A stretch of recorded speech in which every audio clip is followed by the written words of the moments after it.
If you are a returning listener, welcome back. We love having you here. We appreciate you. All 10 of you now. If you are a new listener, you picked a great one to show up to. Congratulations. Thank you for stopping by. But before I go on, allow me to tell you about my socials. You can find me, Rick, from Rick's Horror, at Rick's Horror on the Instagram, on the TikToks, on the YouTube, and of course on the Spotify. But you know what? You'll never find me. You'll never find me on the Facebook because that's for the olds, goddammit. Before I go any further tonight, allow me to introduce the co-host of Rick's Horror Movie Review Show, all the way from South Texas, the one and only Billy Bear. And I'm back, and we're back, and we're about to go back to the future, and we're gonna jump into the DeLorean to which year are we jumping to? We're not jumping into the DeLorean tonight. We're reviewing a movie from this year. Oh, we're not gonna jump on the DeLorean? Oh, what a bummer. All right, I guess whatever, dude. Let's just do the review or whatever we're gonna do now on Billy's Rated B Movie Review Show, where we don't even get to jump in the DeLorean tonight. Oh, this is awful. I could have just finished watching the Copa America final.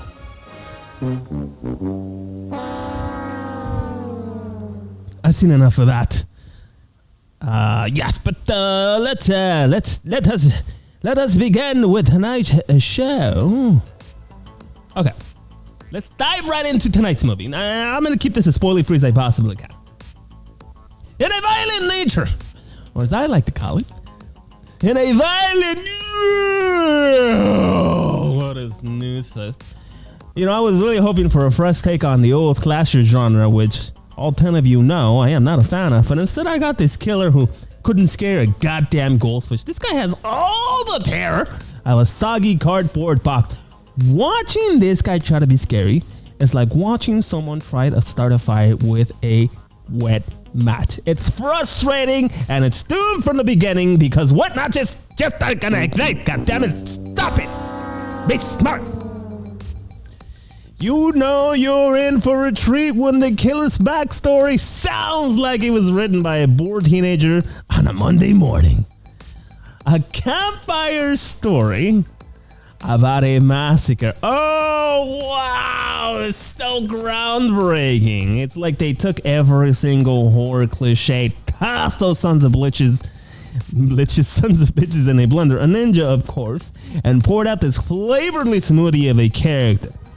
It's as if they intentionally wanted the audience, including myself, to fall asleep before the killer even shows up because they know about my segment. Did I fall asleep watching? And let's not forget the killer's incredible motivation. Oh, lordy, Lord, this guy's incredible. Or should I just say, lack thereof. I've seen more coherent plans by my dogs trying to catch those damn squirrels outside the window. Damn you, squirrels! Who needs a motive, right? When you can just hang a guy or have a guy wander through the woods or, kill people for no reason. Who needs a backstory, right? People want to see that. Now, great horror icons have a presence. This guy, he has the presence of a damp mop.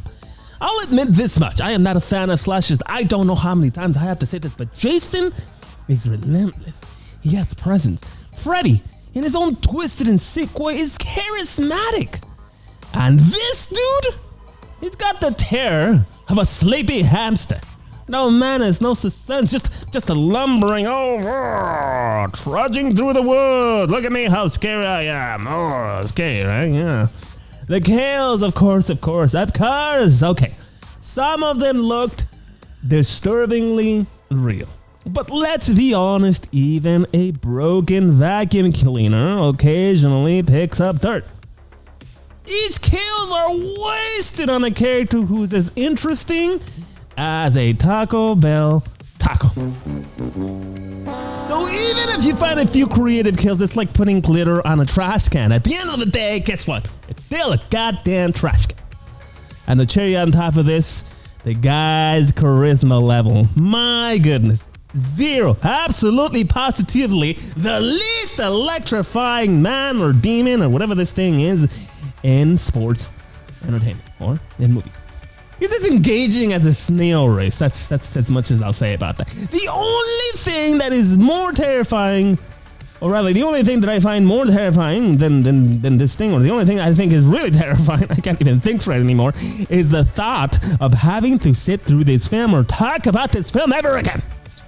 And unfortunately for me, but fortunately for me as well, I am going to be talking about, let's do a plug. I am going to be talking about this film with the Hannahs from Horror. This is how they say it. I've heard them say this. Horror Hour with the Hannahs.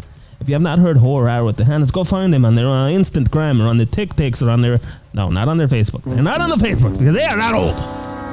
But go find them. Horror Hour with the Hannahs. We're going to be talking about this film tomorrow night as well. So you get a different take, a third take. Okay, that's enough for this.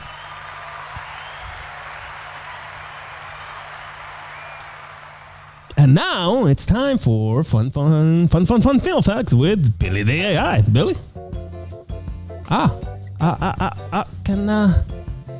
Can you change my slide? Okay. It's time for fun film facts with Billy the AI, and I'm your host Billy the AI, and welcome back to another exciting episode. But tonight's actually just gonna be 2 fun film facts with Billy the AI because I really couldn't find anything that interesting. But the card says 4, but I only have 2. You should have updated your cards. That's your job, man. I'm the star of this show. What? Anyway, let me tell you something. Stop pushing music. Let me tell you something. The filmmakers love sneaking in Easter eggs for sharp-eyed fans, but not like you, right? I mean, how many eyes do you have? I can see 4 from here, but you're real fucking wise guy tonight, Billy. You're a real wise guy. I'm just kidding. Anyway, the producers really like sneaking in Easter eggs. You might catch subtle nods to classic slasher films and horror tropes. Keep your eyes peeled for those hidden gems. References include Friday the 13th, Halloween, and A Nightmare on Elm Street. I think what you said last time we were talking was, Billy, my favorite 3 films of all time are A Nightmare on Elm Street, Friday the 13th, and Halloween, even though I always say I don't like slashers. I love slashers. I never said that. Stop it. All right. Just a joke. Okay, here's the second fun film fact. You ever wonder where the inspiration for a violent nature came from? Nope. Okay, smartass. All right. Anyway. It actually draws heavily from real-life survival stories and psychological breakdowns, adding a chilly layer of realism. Anyway, this has been 2 fun film facts with Billy the AI, and now back to the trudging oaf. What? Just call me? I'm just kidding. Oh my goodness. I'm on hits tonight. Yeah, you are. Thank you so much, Billy, for another exciting segment.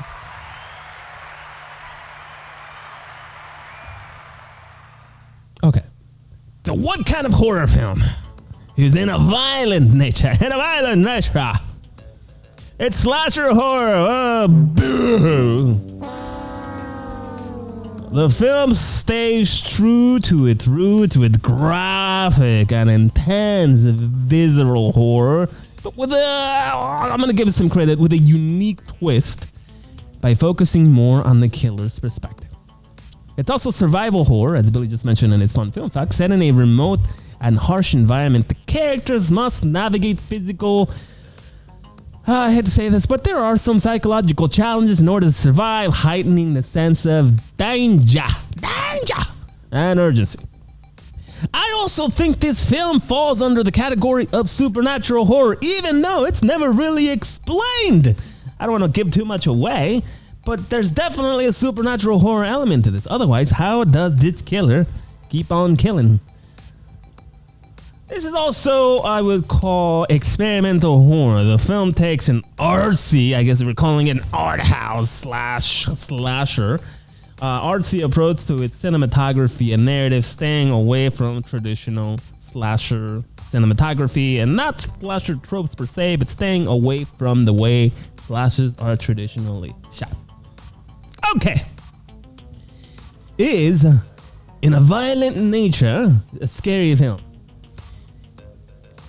In a violent nature could not be further away from being scary. It's not comical either. I don't even know how to feel about it. It's just a snooze fest. It is not scary at all. 0 out of 10 on the on the scary scale.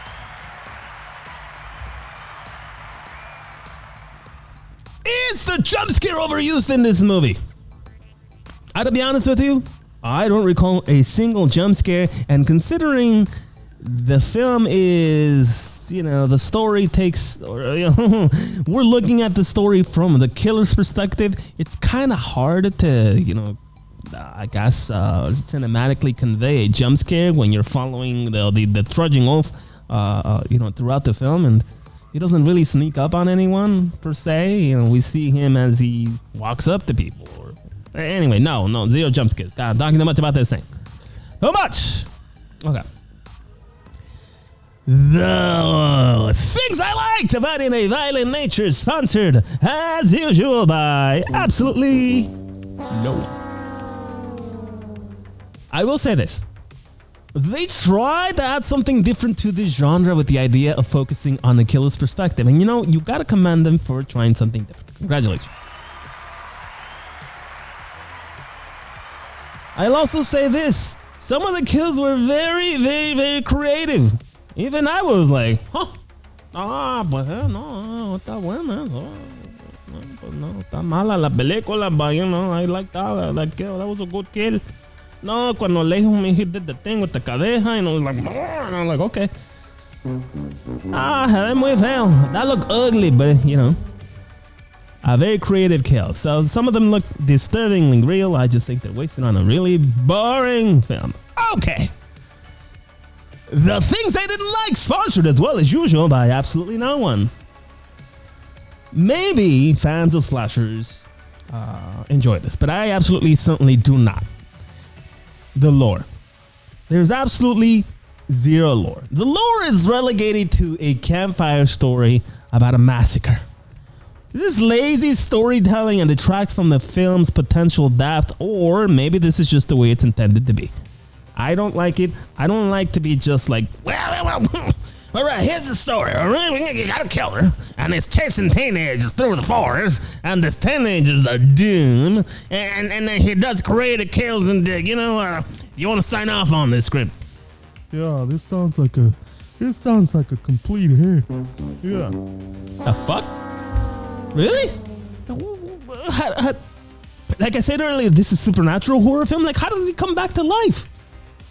How does that explain? Give me some movie logic. I'm not saying it needs to be real in a real life sense. Well, I'm not gonna be that person like, well, yeah. I hasn't figured out how to bring back the dead yet. Not that we know. Oh, whole movie invalid. No, I'm not saying give me some movie logic as to why this happens. Like Chucky, right? Got some kind of crazy curse and shit, and the child's playing, and all of a sudden the killer's thing with the thing and the thing. Okay, I'll drink that Kool-Aid, but where's the Kool-Aid? You're giving me nothing. Okay, there's nothing there. There is also, speaking of nothing, a lack of character development.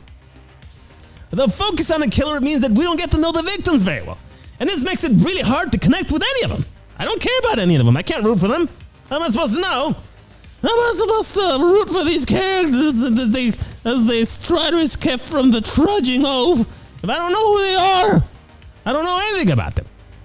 It's awful. Another thing I didn't like, and probably the most important thing, not necessarily the second most important thing, but the pacing issue. The film can feel slow and drawn out at times, detracting from the overall tension. It's like you're literally watching the trudging oaf through these long, uninterrupted shots. They're supposed to mimic, if I read this correctly, nature documentaries. Now, nature documentaries. If I'm watching a nature documentary, I'm watching the old lion stalking the old gazelle. Oh, okay, that's different. There's something interesting there. But watching the trudging oaf just trudge away through the woods, oh my goodness. Oh, And then there are some weird cuts too. Anyway. And finally, and perhaps the most important thing, the killer just lacked charisma or intrigue. That I think, again, I'm no slasher expert, but I think charisma and intrigue that most iconic slashers villains have. Jason or Freddy. And so it makes it hard to stay invested in this guy that has absolutely zero charisma. The charisma of a potato. And again, as I just mentioned, absolutely positively zero movie logic. How is this killer alive? How does he come back to life? He just wakes up when his mother's locket isn't there. So the Canadian Wilderness Undertaker or some shit like that. You know, he's just like the locket is the urn or some. And Paul Bear, oh yes, you know. And anyway, okay. That's been for the things I didn't like. Did I fall asleep watching this film? Interestingly enough, this film is so bad.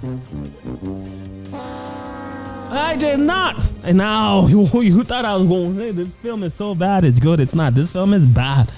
But I did not fall asleep, interestingly enough, because I just kept thinking about that it was just going to get better at some point, and it never did, unfortunately. But no, to answer the important question, I did not fall asleep watching this movie. Okay.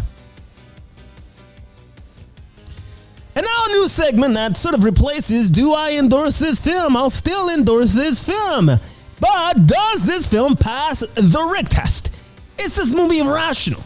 No. It lacks rationality in its plot and character motivations. The lore is weak and it does not provide a coherent background for the killer's action. Is this movie intelligent?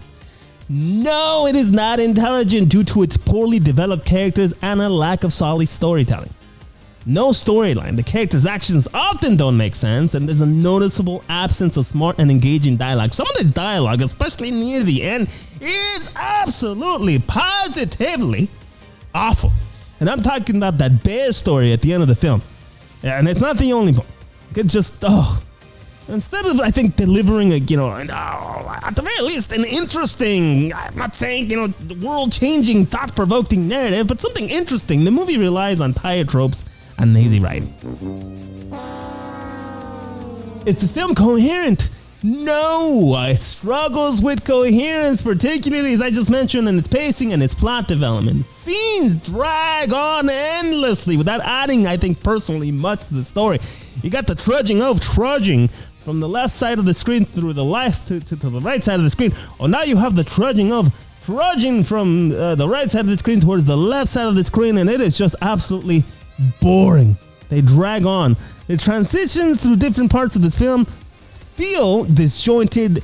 The film does not flow, making it hard for me personally to stay engaged.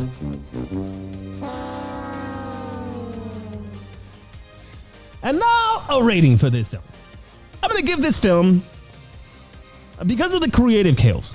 Okay, it has creative chaos. I gotta say, I think some of the best, not in terms of like how creative necessarily the kill was, but the way that those kills look. I mean, real. So it was really good. And not all of them, but several of them. I'm going to say most of them look really interesting and really good.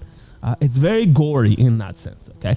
I also, again, really appreciated the fact that they're trying something different. As much as I just said, all these things, I do appreciate the effort of trying something new and something different as the slasher's perspective. At times, if you're a fan of the game Dead Space, it feels like I'm watching a character or the main character from Dead Space, because he sort of trudges along the same way that character, the engineer from Dead Space, trudges around. Now, the engineer from Dead Space, obviously, far more interesting of a character, but it just sort of gives me that kind of a sense. So because of those two things, I'm going to give this film a 2 out of 10. I'm going to say one last thing before we call it a night here at Rick's Horror Movie Review Show. Is this a slasher fan slasher? I am going to say that slasher fans, for the most part, are going to find something in this film that they enjoy. The creative kills specifically. I think a lot of people are drawn to that kind of stuff. I certainly am not. I am interested in, well, I want to see how creative the kids get. If that's your thing, that's your thing. Okay? That's totally cool. It's not my thing. That's your thing. All right? But yeah, I am going to say that this is, even with that, not a slasher fan slasher. I don't even think slasher fans will enjoy this film. I'm sorry. I don't think the kills are enough. Billy, thoughts? Well, you know what, yeah, I'm gonna, you know, this movie was, hold on a second, computing. God, not again. Yeah. The trudging of, just trudging away. Trudge, the trudging of said. Yeah, I don't think so. I think no further questions, Your Honor. What? No further question? I have nothing further to add to the conversation. The defense rests its case, Your Honor. Hey, you been watching, like, Law and Order or some shit? Oh, Law and Order, competing.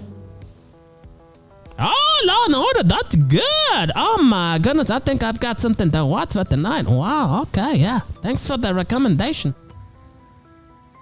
Oh my goodness. All right, I think that's going to be enough for tonight. If for some reason, I think you should still be here. We're only 20 minutes in, 23 minutes in. It's not our typical gigantically long episodes. We're trying different things ourselves here. But if you're still here, we appreciate you being here for another exciting episode of Rick's Horror Movie Review Show.